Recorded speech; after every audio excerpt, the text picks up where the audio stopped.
What's up, guys? This is the Group 4 podcast, a classic Group 4 podcast moment. My name is Gabriel, and my favorite color is beige. My name is Mara, and I am not left-handed. My name is Jose, and I'm pretty hungry right now. My name is Maria, and I'm a Scorpio. My name is Emma, and I don't have a cat. All right, well, that's our introduction. So basically, for this podcast, we're going to be talking about pun and relating to a posteriori knowledge. We're going to be talking about Nat Hand's article and how it relates to native philosophy, and then we're also talking about Bad faith and how it relates to the Chasing Coral documentary. Mara, can you explain to us what pun means? Pun is the principle of uniformity of nature. It's the idea that things will follow the way that they've happened in the past. So an example of that would be the sun has risen every day in the past, so it should continue to rise tomorrow. Ooh, I think I can connect it to some of my psychology classes. Is it like pattern recognition? Can we apply this to human concepts as well? Like my father has gone to work every weekday for the past my whole life. Can we say that I can expect my father to leave for work tomorrow? Would that apply? Yeah, according to pun, that is how it would work. But Interesting. some people have a problem with that because they think that just because it happened before doesn't mean it's going to keep happening. I honestly don't really see the issue with pun. I mean, yeah, people will say you can't really base stuff off inductive knowledge because it could change. There's no guarantee that's going to be the same tomorrow. But based on just observation, a priori stuff or a posteriori, the sun has to set and has to rise because it's been doing that for the past billions of years. So why wouldn't that be the case? It's not magically, especially when you take into science into account and using your science is heavily based on inductive knowledge, but that hasn't really faulted us thus far. I feel but that's the problem. You're using has to, but it doesn't have to do anything. It's nature. We don't really fully know everything, and that's how it's connected to a posteriori, in my opinion. Because, we've seen it, we have observed it, but it's not the default knowledge. It's not the foundational knowledge. We have we see the drink being red. It doesn't mean it is red. It is how we perceive it. It is how we see it based on our experiences. But it doesn't mean nature has to adhere to the rules that we have set to us, in my opinion. Really, the only thing that pun relates to about a posteriori knowledge is that it's based off of an outside knowledge. You observe the sun rising and setting multiple times for your entire life, and so using pun, you relate that, knowing that if it's done this so many times, then it's probably going to keep doing it. At least that's not saying that there isn't a flaw with that, but that's kind of why you relate it to pun. I think so far we don't have a reason not to believe that because the sun has risen every day. Yeah, So, but it's the probability of reliable in y'all's opinion. I think it's a reach to be oh, you can't just assume that, but why can't you assume that? Because that's how the world has worked. Moving into our second topic, we are relating Bantan and... Nope. What? Nope, it's... Oh no, that's not his Wait. name. Sorry. Wait, no. So, our second topic is looking at native philosophy and... How do you pronounce that, Gabe? I'm not very good at Vietnamese because I'm not Vietnamese, but it's I have half of his name on the board. It's Thich Nhat Hanh, I think. Yeah. So, pretty sure that was one of the articles that we read, and basically the main idea of the article was kind of looking at how human bodies and the earth are kind of one thing. There's a sense of mindfulness where the way we take care of ourselves, we take care of the earth. Yeah. I mean, I remember you mentioned one of the topics was in order to take care. Yeah. So it was take care, find your inner self, take care of yourself, and then in turn you'll be able to help the earth after. And the other connection, the native philosophy is personally one of my favorite topics in this whole entire course. It really resonated with me because a lot of the Western philosophical topics that we discussed prior to that were really challenging, and I thought about them a lot. And I was something was bothering me, and I feel the native philosophies have formulated it very well. That how at some point there's just no reason to dig deeper because when we dig deeper we're digging ourselves into a hole. That there are some questions that are not worth asking. I don't think that is true on like a universal level. I think like most questions at least are beneficial questions, but for me personally, I think I really adapted at least part of that philosophy, that there are some questions that do more harm than good to like our whole like thought process, and I think it can be greatly like related to like the taking care of ourselves and taking care of nature, because yeah, for taking care of myself, I need to like not ask some philosophical questions because I feel like they leave me overwhelmed and just like more lost. Yeah, than I before. agree. I really like native philosophy because I think what they said was their philosophy was just at their feet. So they didn't think like super broad and like things that weren't really tangible. It was simple, and they thought about nature and how they were connected to nature. And that is also a big thing of how it connects to Thich Nhat Hanh. Yeah. Good. It connects to him because his big thing was that we're part of the earth and the earth is part of us, and like mindfulness and stuff. And native philosophy took that into account a lot with all of their different ideas. Yeah, I think the pretty obvious connections are just like talking about how like your duty to the earth. It's not like you're separated from the earth. Like it's not just it's this place I live on. Like you're connected with it. Like it's almost like Coyote and Thanos, where it's like I think it was Thanos, which was the one where it's like I hate those gophers. Let's flood that area over there, and then he gets caught in the flood. Yeah. Like, you don't realize it's a part of you. And so, like even if It's like a holistic approach. yeah. And I like how the Buddhist philosophy is also it's like not only take care of nature, take care of yourself, because taking care of nature, like the article started with how the author, the monk, believes that their generation has done our generation like a great injustice of leaving the planet at the phase that it is right now, and I can see how that can be very like hurtful to think about, especially for like people of their older generation, because like that's a very heavy burden, that's a very heavy responsibility, which like lays on them disproportionately.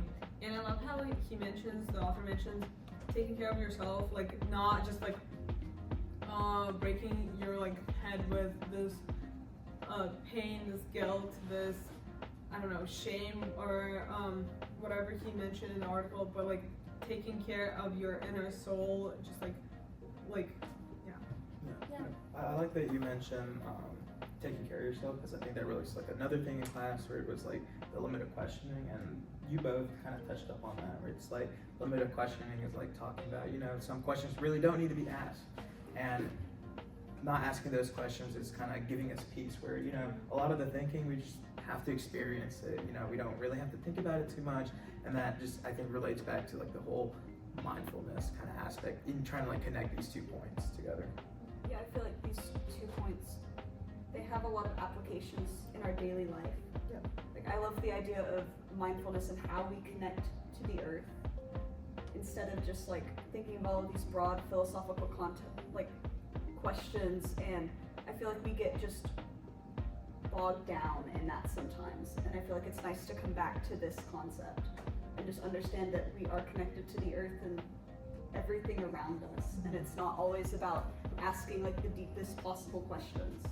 Yeah, and the limit of questioning, it can really be connected to the turtles all the way down that we kind of touched up on the class that was outside on native philosophy, how like under the turtle that the world is based upon, there's just like another turtle, and asking those questions would just like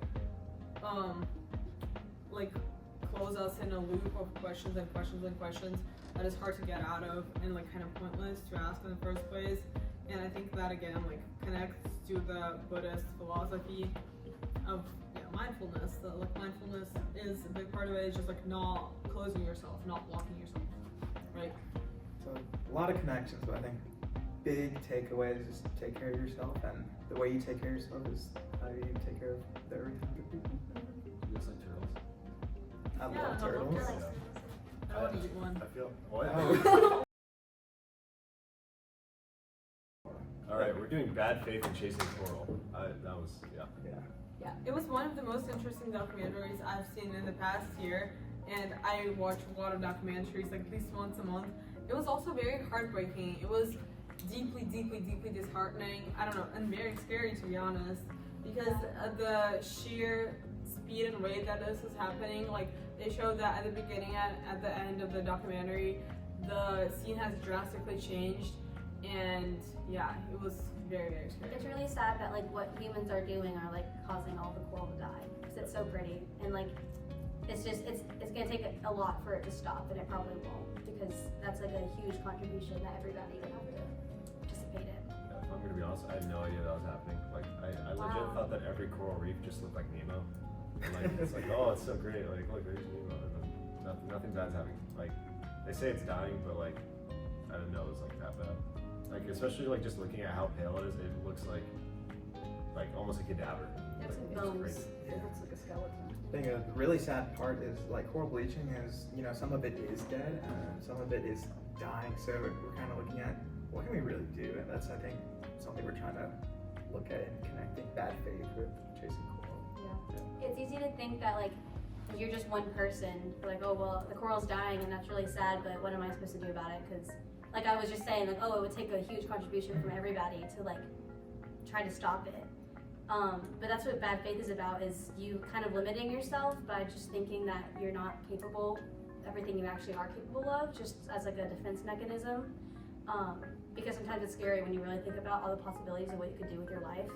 It's like, you could do anything that you want, but we keep ourselves like reined in, like, oh no, I can't do that. Like, it's like, oh no, I can't help the coral reefs. But really, if you started a program or something to try to help them, like you might gain support and you could actually make a change if you wanted to.